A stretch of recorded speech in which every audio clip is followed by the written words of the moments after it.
The scream echoed through Palo Duro Canyon before it was swallowed by the wind, and by the time Zachary Emerson reached the edge of the cliff in September 1882, all he could see was a crumpled figure in a blue dress lying motionless on a rocky ledge 200 feet below.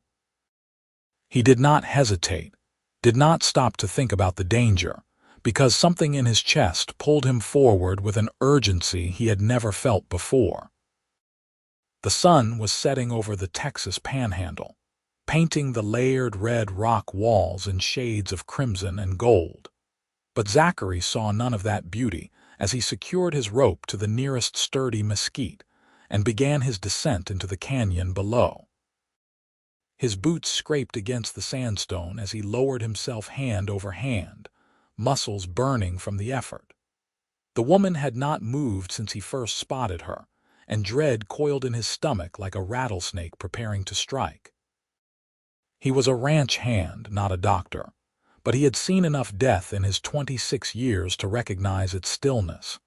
Yet something made him keep going, some stubborn refusal to accept that he was too late. When his feet finally touched the ledge, Zachary dropped to his knees beside her. She was young, maybe 23 or 24, with dark auburn hair that had come loose from its pins and now spread across the rocks like spilled wine. Blood matted one side of her head, and her face was pale as moonlight. He pressed 2 fingers to her throat, searching for a pulse, and almost wept with relief when he felt the faint flutter of life beneath her skin. "Can you hear me?" His voice came out rough, urgent. "Miss, can you hear me?" She did not respond. Her breathing was so shallow he could barely see her chest rise and fall. Zachary looked up at the cliff face he had just descended, then back at the unconscious woman. Getting himself down had been hard enough. Getting both of them back up would be nearly impossible, but he would die trying before he left her here. He examined her carefully, running his hands over her limbs to check for breaks. Her left arm was bent at an unnatural angle, definitely broken, and he suspected she had cracked ribs as well. The head wound worried him most. He pulled his bandana from around his neck and pressed it gently against the gash above her temple, applying steady pressure to slow the bleeding. "My name is Zachary," he told her, even though she could not hear him. "You are going to be all right. I promise you that." He had no business making such promises, but the words came anyway. There was something about her face, even slack with unconsciousness, that struck him with unexpected force. She looked determined even in sleep, like she had been fighting for something before she fell. The light was fading fast. Zachary knew he had to move quickly or they would both be spending the night on this ledge, and with her injuries, she might not survive until morning. He fashioned a rough sling from his shirt, binding her broken arm carefully against her body. Then he tied his rope around both of them, securing her against his chest so her head rested on his shoulder. "Forgive me for this," he murmured, tightening the knots. "I know it is going to hurt. The climb back up was hell." Zachary planted his feet against the rock face and pulled them both upward inch by agonizing inch. His hands were raw and bleeding by the time they were halfway up, his shoulders screaming in protest. The woman remained unconscious, which was probably a mercy given how roughly he had to maneuver them over jutting rocks and around crumbling sections of cliff. Twice his boots slipped and his heart stopped, certain they would both plummet to their deaths. But each time he managed to catch himself, to dig deeper and find strength he did not know he possessed. His horse, a steady sorrel gelding named Copper, waited at the top, and Zachary fixed his eyes on the animal's silhouette against the darkening sky.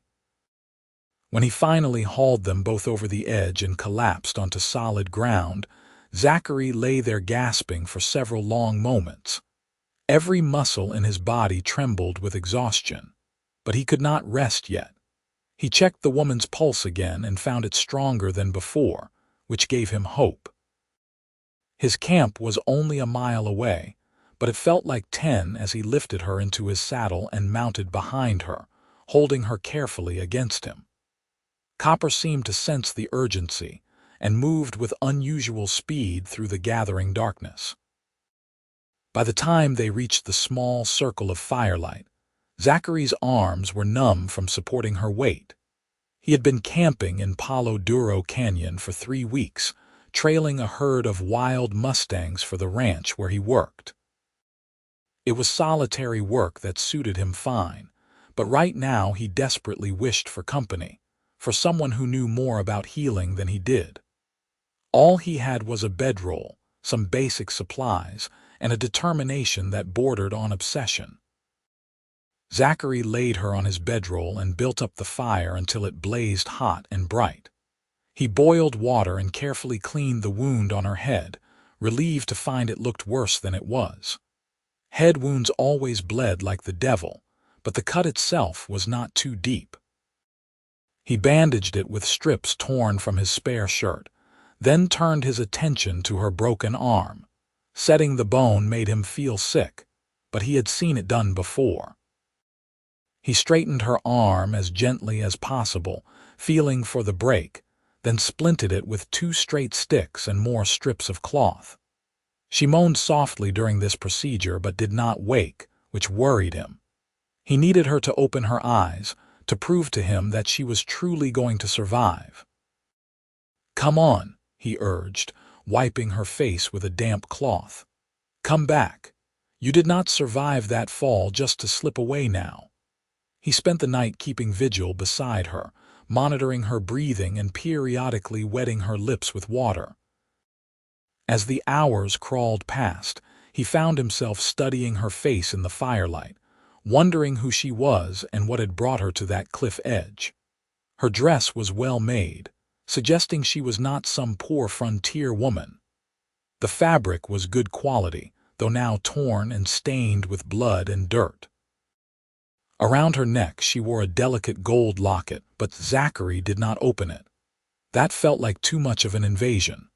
Instead, he simply kept watch, adding wood to the fire whenever it burned low and praying to a god he was not sure he believed in. Dawn broke clear and beautiful over the canyon, and with the light came a soft groan from the woman on the bedroll. Zachary was at her side instantly, his heart hammering. "Easy now," he said as her eyelids fluttered. "You are safe. Do not try to move too quickly." Her eyes opened slowly, and Zachary found himself staring into the most striking green eyes he had ever seen. For a moment she simply looked confused, trying to focus on his face. Then memory seemed to crash over her like a wave, and she tried to sit up with a gasp. Pain made her cry out, and Zachary gently pressed her back down. "Your arm is broken and you have a head wound. You need to stay still." "Where am I?" Her voice was hoarse, barely above a whisper. "What happened?" "You are in Palo Duro Canyon, about 30 miles south of Amarillo. I found you on a ledge below the north rim yesterday evening.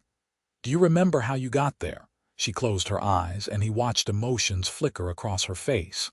Fear, anger, something that looked like betrayal. When she opened her eyes again, they were filled with tears. "They left me," she said, and her voice broke. "They pushed me and left me for dead." Rage surged through Zachary so suddenly it took his breath away. "Who did, my cousin?" She swallowed hard, wincing at the pain the movement caused. "My cousin Marcus and his men. They wanted my land. My father left me his ranch when he died 2 months ago, and Marcus thought it should have been his. He said women had no business owning property, that he was doing me a favor by taking it off my hands. When I refused to sign the papers, he brought me out here and—" She touched her head gingerly, felt the bandage, and looked at Zachary with new understanding. "You saved my life. What is your name?" Lydia Green." She managed a weak smile. "And you are Zachary Emerson. Most people call me Zach." He offered her water from his canteen, supporting her head so she could drink. "How do you feel?" "Like I fell off a cliff." The attempt at humor was brave, but he could see the fear and pain in her eyes. "How bad is it?" He told her honestly about her injuries, watching her absorb the information with a composure that impressed him. When he finished, she nodded slowly. "Thank you," she said simply, "for coming down for me. Most people would not have bothered. I could not leave you there." Something passed between them in that moment, something Zachary could not name but felt in his bones. He had to look away from those green eyes before his thoughts scattered completely. "We need to get you to a doctor," he said, standing and busying himself with the fire. "I did what I could, but you need proper medical attention, and we need to report what your cousin did to the authorities." Lydia's face went hard. "Marcus has the sheriff in his pocket. Half the town works for him or owes him money. No one will believe me over him." "Then we will find someone who will." Zachary poured coffee from the pot he had kept warm on the fire's edge. "But first, we need to get you strong enough to travel. Amarillo is the closest town with a doctor, but it is a hard ride even for a healthy person." "I can manage." There was steel in her voice that made him believe her. Over the next 3 days, Zachary cared for Lydia with a gentleness he did not know he possessed. He made her broth from the rabbit he snared, changed her bandages, and helped her with tasks she could not manage one-handed. She was stubborn and proud, hating to be helpless, but she was also practical enough to accept help when she needed it. They talked as the hours passed, sharing stories of their lives in the careful way of strangers becoming something more. Zachary learned that Lydia had grown up on her father's ranch, learning to ride and rope alongside the men who worked there. Her mother had died when she was young, and her father had raised her to be independent and strong. "He always said I had more grit than most men he knew," Lydia told him on the second evening, her voice warm with memory. Marcus hated that. He thought women should be quiet and decorative, should do what men told them. "When my father made it clear he was leaving the ranch to me, Marcus was furious. Your father sounds like he was a good man, the best." Tears glimmered in her eyes. "He died of a heart attack in July. The doctor said it was quick, that he did not suffer." Marcus showed up at the funeral talking about family obligations and proper management of assets. "He had papers drawn up before my father was even in the ground." Zachary felt his jaw tighten. "And when you refused to sign," he tried persuasion first, then threats. "Then he said he was taking me on a ride to see some of the boundary lines, to understand what I would be giving up by being stubborn. I was stupid enough to go." She touched her bandaged head again. "We rode out to the canyon, and he started talking about how unfortunate accidents happen all the time out here. How a woman alone could fall, could disappear, and no one would ever know what really happened. I tried to run, but his men grabbed me." Marcus smiled at me, and then he pushed me over the edge. The matter-of-fact way she told the story made it even more horrifying. Zachary wanted to ride straight to her cousin's place and show him what happened to men who hurt women, but he forced himself to stay calm.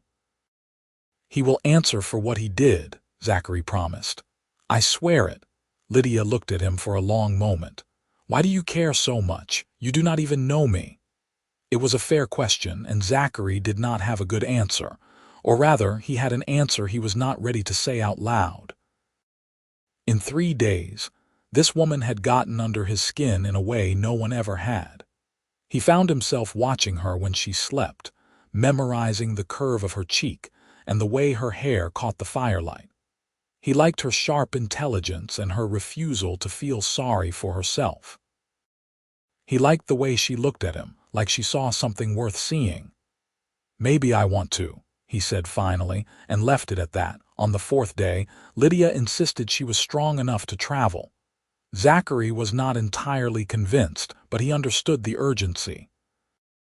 They needed to reach help before her cousin realized she had survived and came looking to finish the job. He fashioned a sling to support her arm and helped her onto copper. She was pale and obviously in pain, but she set her jaw and nodded that she was ready.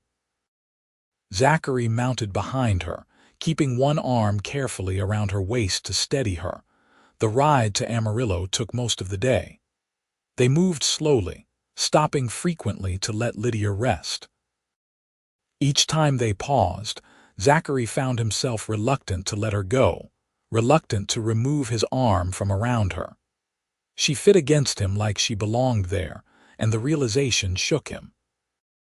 He had been a loner most of his adult life, drifting from ranch to ranch, never staying anywhere long enough to put down roots.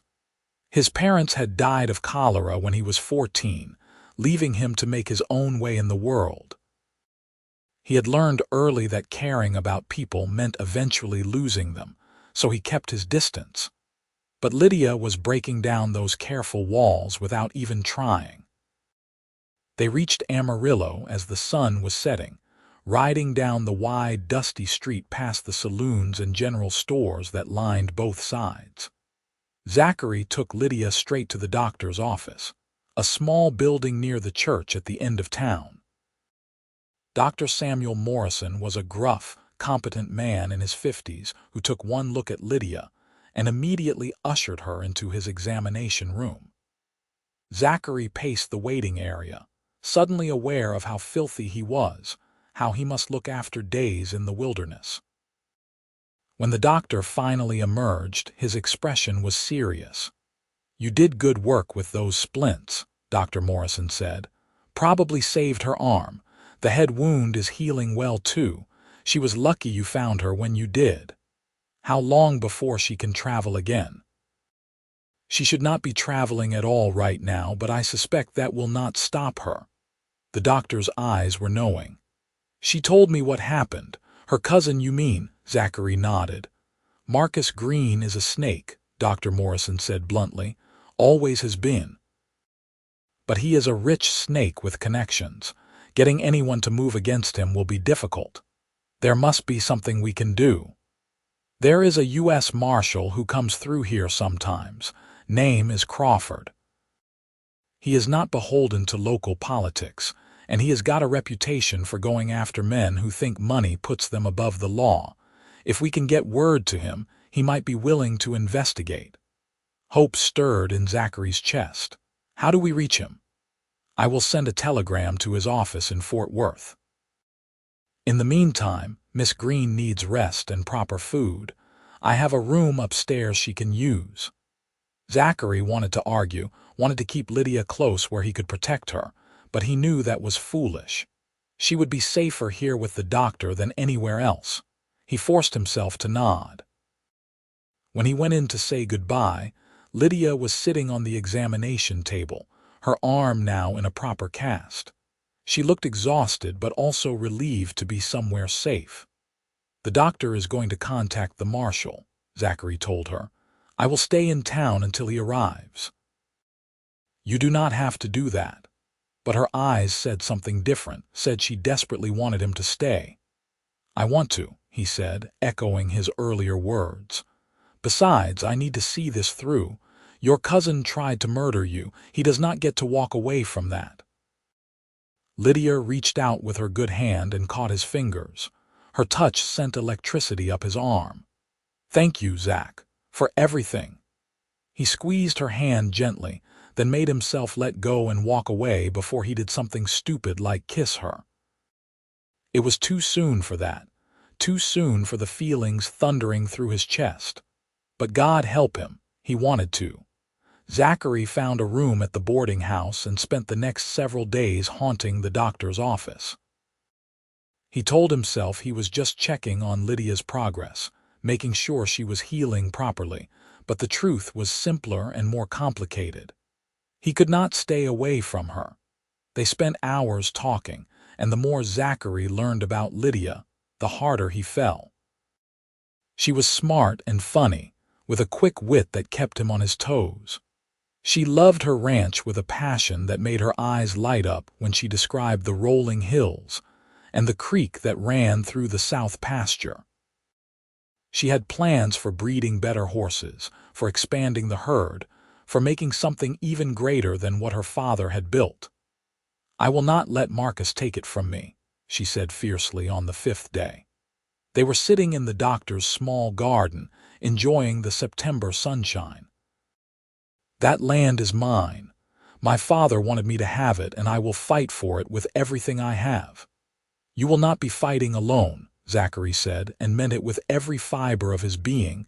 She looked at him, her green eyes searching his face. "Why are you doing this? Really?" He should deflect, should make some joke or change the subject. Instead, he found himself being honest. "Because from the moment I saw you lying on that ledge, something changed in me. I do not understand it, and I am not asking for anything from you, but I cannot walk away." "I do not want to walk away." Color rose in her cheeks and she ducked her head. "I feel it too," she admitted softly. "This connection between us, it scares me a little." "Why?" "Because I barely know you, and yet I trust you more than people I have known my whole life. Because when you are around, I feel safe in a way I have not felt since my father died. Because I think about you every moment, and I do not know what that means." Zachary reached out and gently tilted her chin up so she was looking at him again. "It means we are both crazy, probably. Or maybe it means something else entirely." "What else could it mean?" He wanted to say love, but that was too much too fast. Instead, he settled for, "Maybe it means we should find out." She smiled then, slow and genuine, and Zachary felt his heart turn over in his chest. The marshal arrived a week later, riding into town on a big bay horse with a hard look in his eyes. James Crawford was everything Dr. Morrison had promised. A tall man in his early 40s with iron gray hair and a reputation for incorruptible justice. He listened to Lydia's story without interrupting, his face growing darker with each detail. "You are certain it was your cousin who pushed you?" he asked when she finished. "I am certain. And I can identify the 2 men who were with him, the ones who grabbed me." Crawford nodded slowly. "That is good. But it is still your word against theirs, and from what the doctor tells me, your cousin has money and influence. We will need more than testimony to make charges stick." "What do you suggest?" Zachary asked. The marshal looked at him appraisingly. "You are the one who found her." "The one who brought her back, yes, sir. And you are willing to testify to the condition she was in, the severity of her injuries?" "Absolutely." "That helps. The doctor's report will help too. But what we really need is to catch Marcus Green in the act of doing something illegal, or to find proof that he has been moving against Miss Green's interests since her father died." Lydia sat up straighter. "My father's will. Marcus said he had papers for me to sign, but he never showed me my father's actual will. What if he has been hiding it or planning to destroy it?" Crawford's eyes sharpened. "Now that is interesting. If your father's will is properly filed with the county clerk, it becomes a matter of public record. But if Marcus has been suppressing it somehow, if he has been acting as if he is the legal heir when he is not, that is fraud. How do we prove it? We start by checking the county records. Then we have a conversation with your father's lawyer, if he had one. And then we pay a visit to your cousin and see how he reacts when he learns you are still alive." The plan took shape over the next few days. Marshal Crawford discovered that Lydia's father's will had never been filed with the county clerk, which was highly irregular. The lawyer who had drawn it up, a man named Henderson, had conveniently left town right after the funeral. The pieces were falling into place to suggest Marcus had been planning this for a while. "He probably paid Henderson to disappear and take the will with him," Crawford said grimly. "Without that document, he could claim anything he wanted about your father's intentions." "But my father told me about the will," Lydia protested. "He explained everything to me before he died." "Did he show you the actual document?" She frowned, thinking back. "No, He said it was filed with Henderson and everything was taken care of. Then we need to find Henderson, or we need to prove that your father intended for you to inherit. Do you have anything in writing? Letters, perhaps. Lydia's face fell. Everything is at the ranch. All my father's papers, his correspondence, everything. And Marcus has control of the ranch now. Zachary had been listening quietly, but now he spoke up. Then we need to get onto that ranch and find those papers. That is breaking and entering, Crawford pointed out. It is her ranch, Zachary countered. How can she be breaking into her own property? The marshal actually smiled at that. I like how you think, son. All right, here is what we are going to do. They rode out to the Green Ranch 3 days later, just as the sun was coming up. Lydia had insisted on coming despite her injuries, and Zachary stayed close to her side. Marshal Crawford rode slightly ahead, his badge visible on his vest, his hand resting casually near his gun. The Green Ranch was even more impressive than Zachary had imagined, sprawling across a valley with the ranch house sitting on a rise overlooking everything. Cattle grazed in the distance, and he could see several outbuildings and corrals. It was a beautiful place, the kind of property men would kill for. Apparently, Marcus Green had been willing to do just that. They found him on the porch of the main house, drinking coffee and looking for all the world like a man without a care. When he saw them approaching, he stood slowly, his face going pale. "Lydia," he said, and there was no missing the shock in his voice. "You are alive." Surprised. Her voice was cold as winter steel. "Sorry to disappoint you, cousin." Marcus recovered quickly, arranging his features into an expression of concern. "What are you talking about? We have been searching everywhere for you. You wandered off during our ride and we could not find you." "I was about to organize another search party." "That is a lie," Lydia said flatly.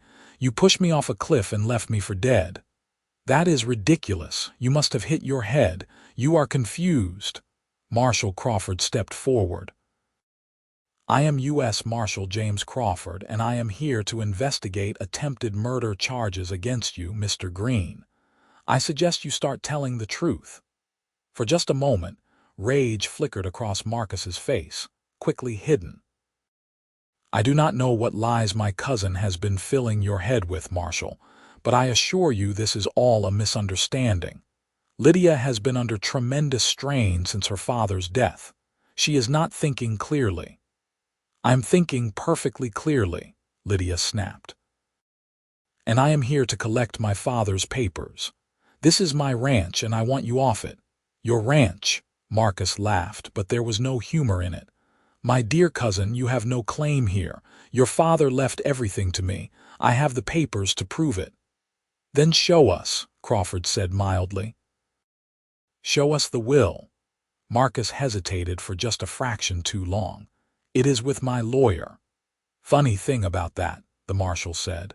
"Henderson seems to have disappeared and there is no will filed with the county, almost like someone made sure it never saw the light of day. I do not have to stand here and listen to these accusations." Marcus turned toward the house, but Crawford's voice stopped him. "Actually, you do. I have a warrant to search this property for evidence related to the disputed inheritance. You can cooperate, or I can arrest you for obstruction." "Your choice." Zachary watched the play of emotions across Marcus Green's face: calculation, anger, fear. Finally, the man stepped aside with a tight nod. "Search all you want. You will not find anything." But they did. In Marcus's desk, hidden in a false drawer that Lydia remembered her father showing her years ago, they found a copy of the will. It was exactly as Lydia had said. Everything left to her, with only a small bequest to Marcus. They also found correspondence with Henderson discussing how to suppress the document, and receipts for payments made to the crooked lawyer. "You stupid girl," Marcus snarled when Crawford emerged with the papers. "All pretense of civility had vanished. You should have died in that canyon." You should have stayed dead." "There is your confession," Crawford said with satisfaction, and before Marcus could react, the marshal had him in handcuffs. The two ranch hands who had helped push Lydia were arrested as well, and by noon, all three men were locked in the Amarillo jail awaiting trial. Lydia stood in the ranch house that was finally, legally hers, and burst into tears. Zachary held her while she cried, letting her release all the fear and pain and anger she had been holding in. When she finally quieted, he stroked her hair gently. "It is over," he murmured. "You are safe now. Thanks to you." She pulled back to look at him, her eyes red but shining. "If you had not found me, if you had not climbed down into that canyon, I would be dead and Marcus would have gotten away with everything. But I did find you, and I would do it again in a heartbeat." She touched his face with her good hand, her fingers tracing the line of his jaw. "Stay," she whispered. "Stay here with me. I know it is fast, I know we barely know each other, but I do not want you to go. I cannot imagine this place without you in it now." Zachary's heart was pounding so hard he was sure she could hear it. "Lydia, I am just a drifter. A ranch hand with no property, no prospects. You deserve better than that. I deserve someone who sees me as an equal, someone who respects my strength instead of trying to control me, someone who would climb down a cliff to save my life." Her eyes were fierce now, blazing with certainty. "You are all of that and more, Zach. I do not care that you do not have money. I have a ranch that needs running, and I need a partner I can trust, someone who will work beside me, not try to take over. I do not know anything about running a ranch. You will learn. I will teach you." She smiled then, and it transformed her whole face. "Say yes. Please say yes." He should be cautious, should think this through. But Zachary had learned something important over the past 2 weeks. Sometimes you had to take a leap of faith to trust in something bigger than logic or practicality. Sometimes you just had to believe. "Yes," he said, and kissed her. It was gentle at first, mindful of her injuries, but then Lydia made a soft sound and pressed closer, and suddenly the kiss deepened into something that stole his breath. When they finally broke apart, both of them were shaking. "I love you," Zachary said, the words surprising him even as they left his mouth. But they felt right, felt true. "I know it is too soon, I know I should wait, but I love you, Lydia Green." Tears spilled down her cheeks again, but she was smiling. "I love you too. From the moment I opened my eyes and saw you watching over me, I think I have loved you." They stood there in the ranch house, holding each other as the afternoon sun streamed through the windows, and Zachary felt something inside him finally settle into place. For the first time since his parents died, he had found a home. Not just a place, but a person, someone who made him want to stay, to build, to dream of a future. The trial happened 2 months later in November. Marcus Green and his accomplices were convicted on all charges: attempted murder, fraud, conspiracy. The judge was particularly harsh in his sentencing, making it clear that men who tried to cheat and kill women would find no mercy in his courtroom.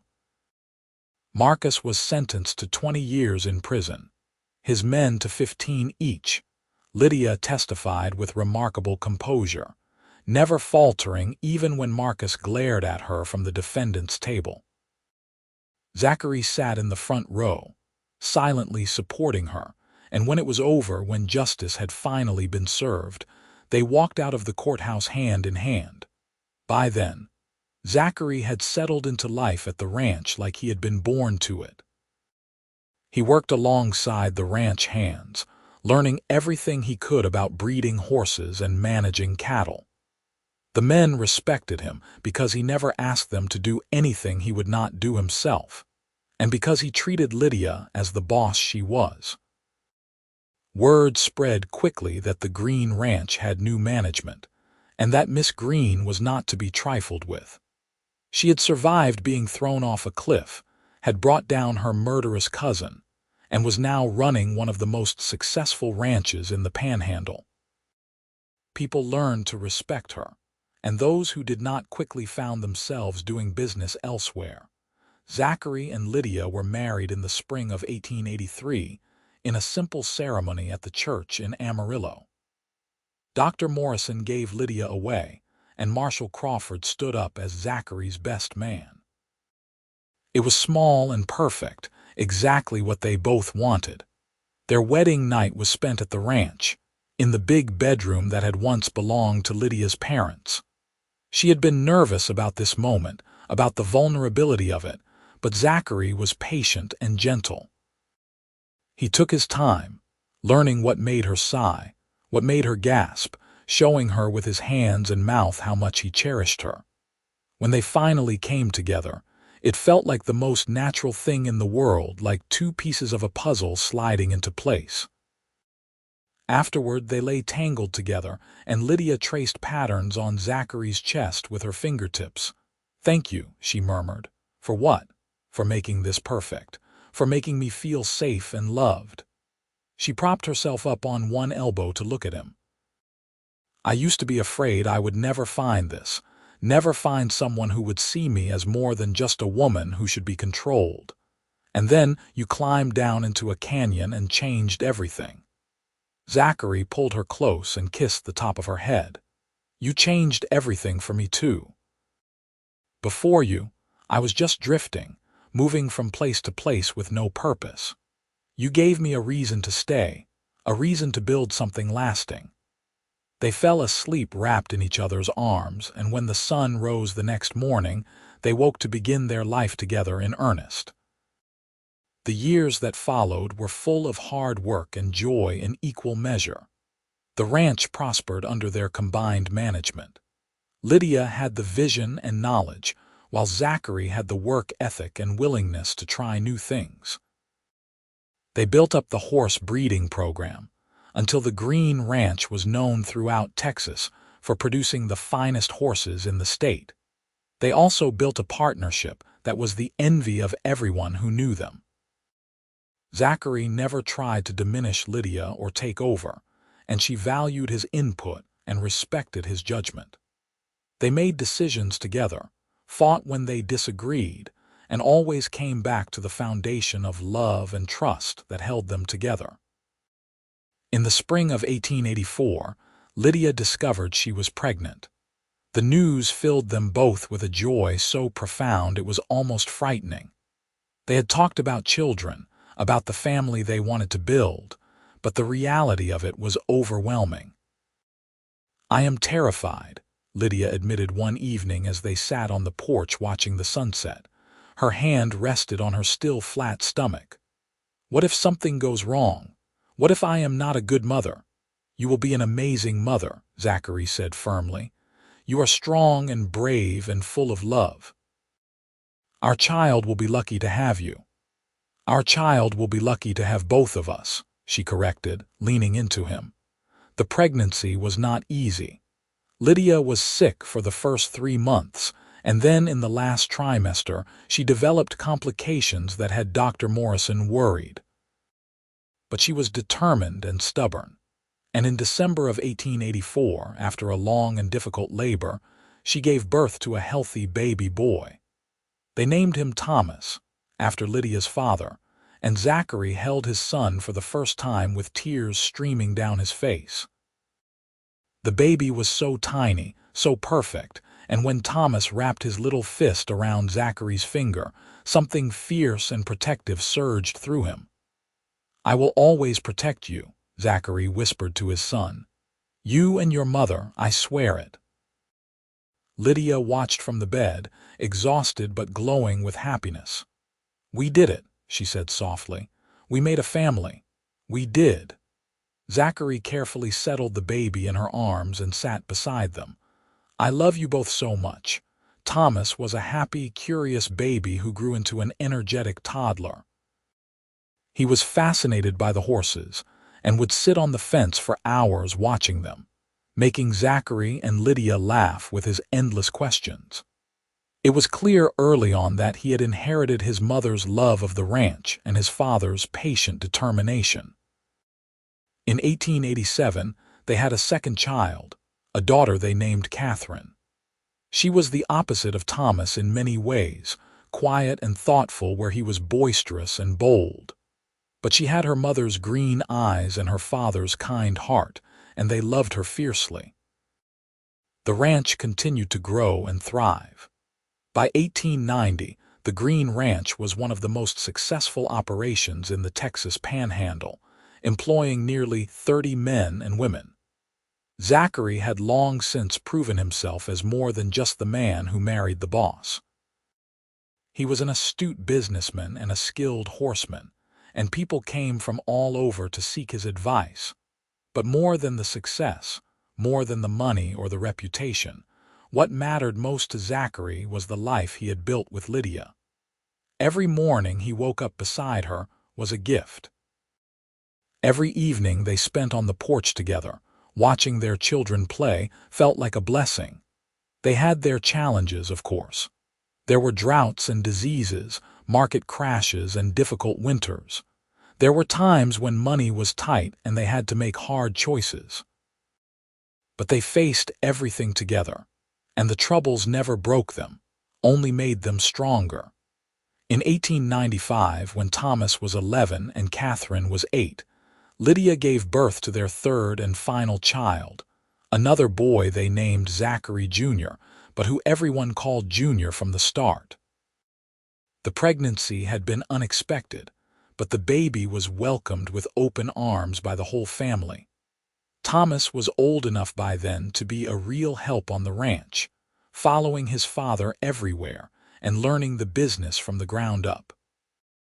Catherine preferred to spend time with the account books, showing an early aptitude for numbers that delighted her mother. And Junior was spoiled by everyone, the baby of the family who could do no wrong. One evening in the summer of 1899, Zachary and Lydia sat on the porch as they had done countless times before. The children were inside getting ready for bed, and the ranch was quiet except for the usual sounds of livestock and the wind in the grass. "You ever think about that day in the canyon?" Lydia asked suddenly. Zachary was surprised by the question. They did not talk about it much anymore, though he still sometimes dreamed about that desperate climb back up the cliff face.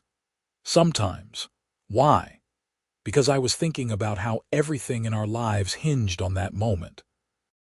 If you had ridden past, if you had not looked over the edge, if you had decided it was too dangerous to climb down, I would have died there. All of this would not exist. But I did not ride past. I did look over the edge. He took her hand, lacing their fingers together. And I would make the same choice every single time because you are worth any risk. She was quiet for a moment, and when she spoke again, her voice was soft with emotion.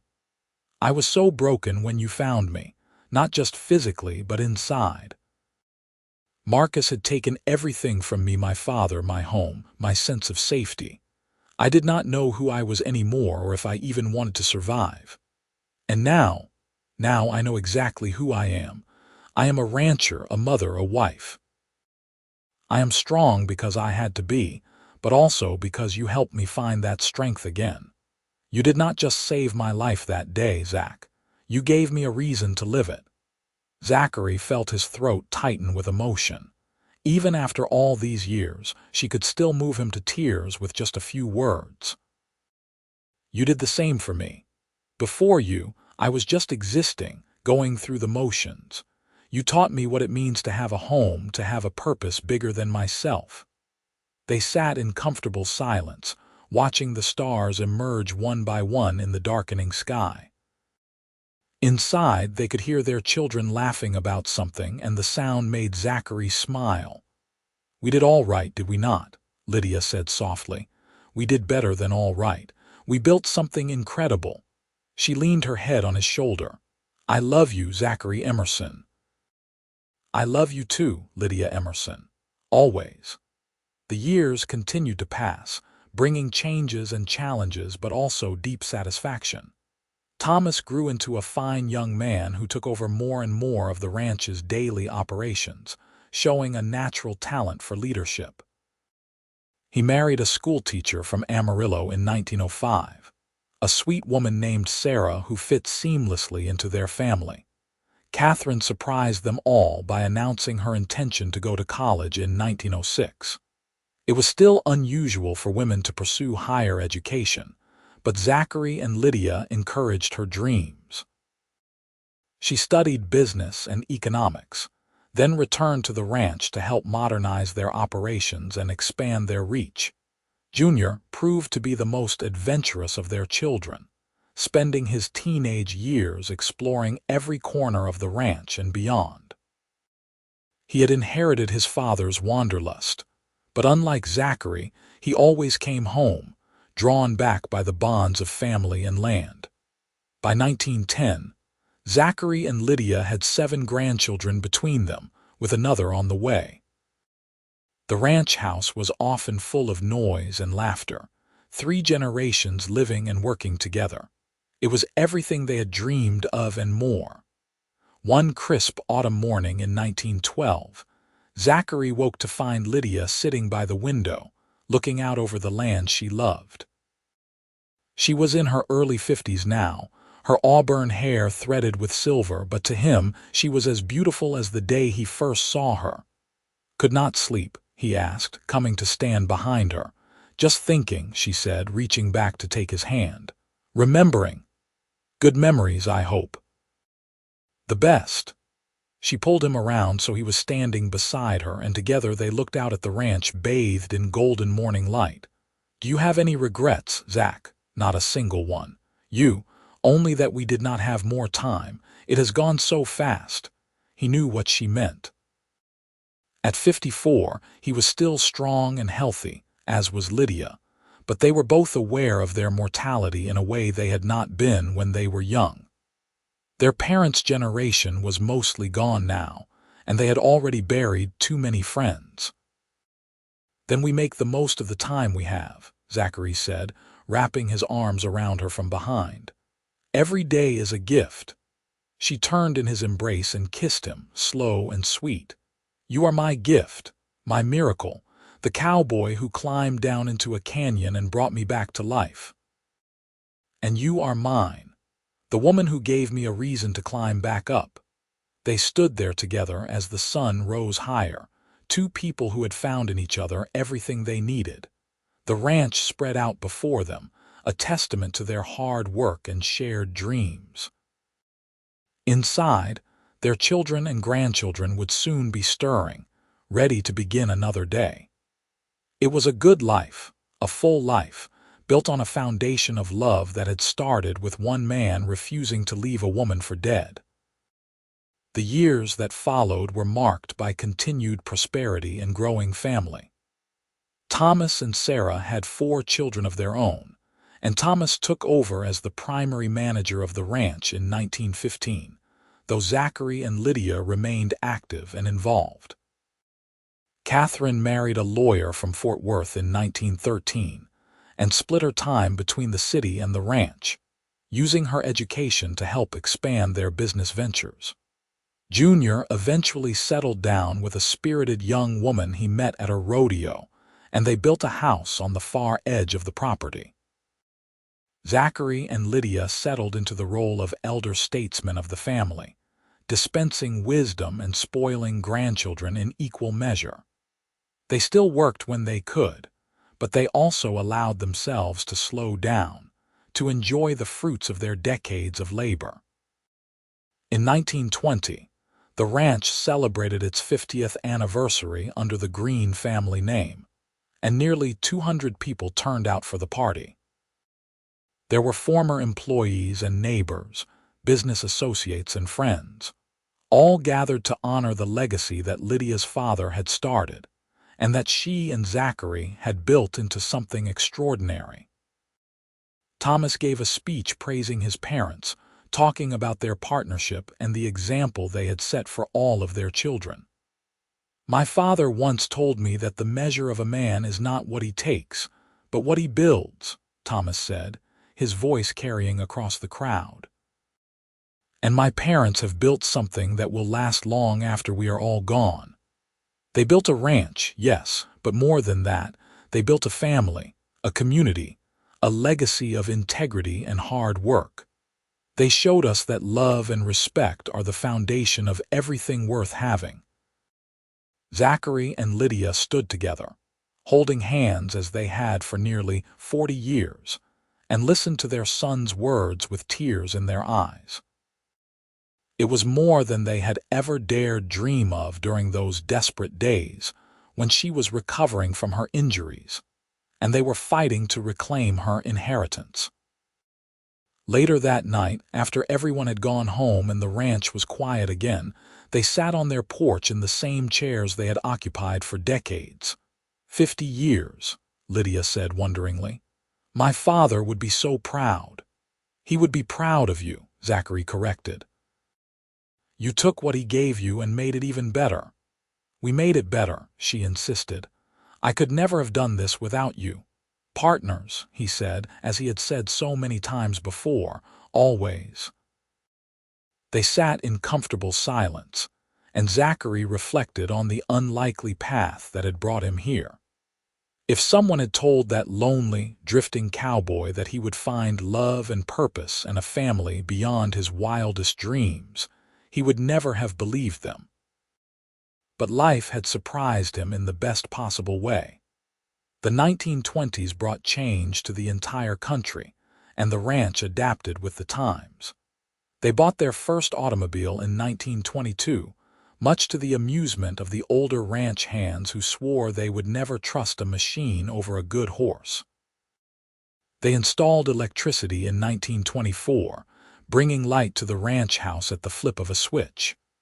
The world was modernizing, but the core values of the ranch remained the same: hard work, integrity, and family. Zachary and Lydia became grandparents and then great-grandparents, watching their legacy grow with each new generation. They told stories of the old days to wide-eyed children who could scarcely imagine a time without cars and electricity, when the West was still wild and dangerous. On a warm evening in June of 1928, as they approached their 45th wedding anniversary, Zachary and Lydia sat on the porch watching their great-grandchildren play in the yard. Zachary was 72 now, his hair completely white, his face weathered from decades of sun and wind. Lydia was 69, still sharp as a tack but moving more slowly than she once had. You remember what you said to me the first night I spent at your camp? Lydia asked suddenly. Zachary smiled, the memory still crystal clear even after all this time. I told you that you did not survive that fall just to slip away. You were right. I had survived for a reason. We both had. She reached over and took his hand. We were meant to find each other, Zach, meant to build this life together. I know. He raised her hand to his lips and kissed it gently. Every day with you has been a blessing. Even the hard days, especially the hard days. They showed us what we were made of, what we could accomplish together. A great-grandchild, a little girl of about 4, came running up to the porch. Grandma Lydia, Grandpa Zach, come see what we found. They looked at each other and laughed, then slowly stood and made their way down the steps to see what treasure the children had discovered. It turned out to be a nest of baby rabbits, and they spent the next half-hour explaining to the children about nature and why they needed to leave the babies alone so their mother could care for them. Later, after the children had been called away for dinner, Zachary and Lydia walked slowly around the ranch, something they tried to do every evening when the weather was nice. They walked past the corrals where horses drowsed in the fading light, past the barns where the cattle would be brought in for the night, past the bunkhouse where the ranch hands were gathering for their evening meal. Everything they saw was a product of their work, their vision, their love. The ranch employed 45 people now, making it one of the largest operations in the region. But it had never lost the sense of family that Lydia's father had instilled, and that she and Zachary had maintained. You ever wonder what would have happened if things had been different? Lydia asked as they completed their circuit and headed back toward the house. If Marcus had not tried to kill me if you had not found me, sometimes, Zachary admitted, but I cannot imagine any other life than this one. This is where I was meant to be. Me too. She squeezed his hand. When I was falling, in those seconds before I hit the ledge, I remember thinking that I had never really lived. I had never been in love, never done half the things I wanted to do, and I was angry, so angry that Marcus was taking that away from me. But he did not. No, he did not. Because you gave it back to me. You gave me everything, Zach. A life better than anything I could have imagined. They reached the porch steps, and Zachary helped her up, both of them feeling the aches and pains of age but grateful for them because it meant they were still here, still together. Inside, they could hear the sounds of their family preparing dinner, multiple generations under one roof. "Come on," Lydia said, tugging him toward the door. "Let us go have dinner with our family, our beautiful, impossible family." Zachary followed her inside, his heart full to bursting. He had climbed down into a canyon nearly 46 years ago and pulled a dying woman back from the edge of death. In return, she had given him a lifetime of love, a purpose, and a legacy that would endure long after they were both gone. It was, he thought, a fair trade. The seasons continued their eternal cycle, and with each passing year, Zachary and Lydia grew older but no less devoted to each other. They faced the challenges of aging with the same partnership that had carried them through everything else, together, with humor and grace. In 1932, they celebrated their 50th wedding anniversary, an occasion that brought together family and friends from across Texas and beyond. The party lasted 3 days, and by the end of it, both Zachary and Lydia were exhausted but happy. They had lived long enough to see their children become leaders in their own right, their grandchildren grown with families of their own, and their great-grandchildren beginning their own journeys. 50 years, Zachary said on the night of their anniversary when they were finally alone in their bedroom. "Half a century with you and it still is not enough." Lydia laughed softly. "Greedy man, most people do not get even half what we have had. Then I am lucky beyond measure." He pulled her close and they lay together in the darkness, listening to the familiar sounds of the ranch settling down for the night. "You know what I am most proud of?" Lydia asked after a while. "What? That we did it our way. We built a partnership, not a dictatorship. We showed our children that marriage can be about equals supporting each other, not one person dominating the other. I think that is why they are all so happy in their own marriages. You think they are happy because of us? I think they learned from us. They saw that it is possible to love someone and still respect them as an individual. They saw that working together makes you stronger than either person alone." She shifted to look at him in the moonlight streaming through the window. "We set a good example, Zach. We did our best." He kissed her forehead. "And our best turned out pretty well, I think." They drifted off to sleep, content in the life they had built together. The years that followed were quieter, as Zachary and Lydia stepped back even further from the daily operations of the ranch. Thomas had proven himself more than capable of managing things, and Catherine's business acumen kept them profitable even through the difficult years of the Depression. Junior had become a rodeo champion before settling down to raise his own family on the ranch. By 1940, Zachary was 84 years old and Lydia was 81. They had outlived most of their generation, but they were still sharp-minded and in relatively good health, though their bodies had slowed considerably. They spent their days on the porch, watching the ranch carry on without them, secure in the knowledge that it was in good hands. One afternoon in September, almost exactly 58 years after Zachary had found Lydia in the canyon. They sat together, watching the sunset paint the sky in shades of orange and purple. It was warm for September, one of those perfect Texas evenings that reminded you why people fought so hard to build lives in this unforgiving land. "You remember the exact date?" Lydia asked suddenly. "The day you found me." "September 15th, 1882, Zachary said without hesitation. "I will never forget it. 58 years ago today," she smiled. "I think we should celebrate. Celebrate almost dying, celebrate living, celebrate you." She turned to look at him, her green eyes still bright despite the wrinkles around them. "Celebrate the fact that one cowboy was stubborn enough to climb down a cliff for a woman he did not even know."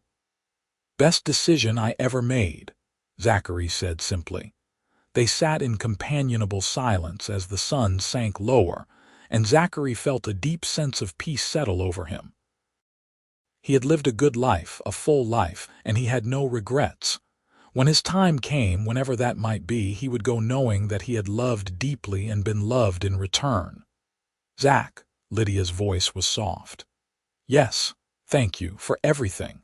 For my life, for our family, for every single day." "Thank you." He took her hand, feeling the familiar shape of it in his, the wedding ring he had placed there 50 years ago. "Thank you for choosing me, for trusting me, for building this life with me." "I would do it all again," she said. "Every single moment. So would I." The sun finally slipped below the horizon, and the first stars began to appear in the darkening sky. Inside the ranch house, lights came on, and they could hear their family moving about. 3 generations living under the roof that Zachary and Lydia had protected and expanded. It was a good sound, a sound of continuity and love.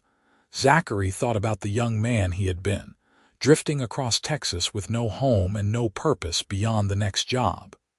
He thought about the moment he had looked over that cliff edge and seen a woman who needed help. And he thought about every day since then, the triumphs and struggles, the love and laughter, the hard work and sweet rewards.